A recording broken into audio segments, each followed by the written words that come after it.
හැමදාම විදිහට නැතුව හඳ අපි කමු ආමුතුරෝදී. ආමුතුරෝදී යන්නේ අපි මේකද දාන පොල් ෆාම් බිරි දානවා ෆාම් බිරි හල්ලා ගන්න පුළුවන් නම් තවත් සුබිරි. ශ්වාසේනවා හොඳ ෆ්‍රෙෂ් එකක් එනවා. හරිද? මේකට ෆාම් බිරිත් එක්ක දානලු. හසේ පතමෙට දාගන්න ලුණු කුඩු ටික.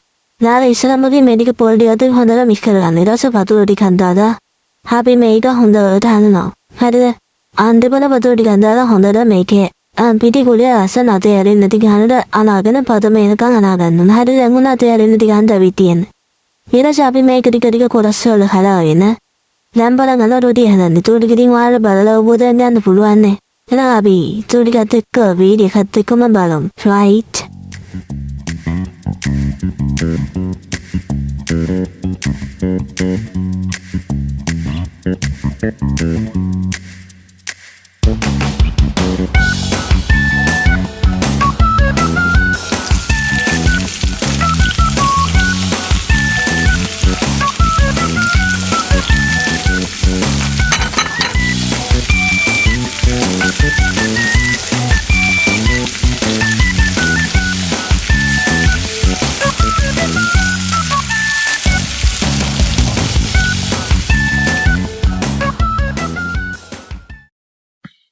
මෙන්න මේ විදිහට රොටි හදලා අපිට පුළුවන් කැම් මේසෙට සර්ව් කරන්න.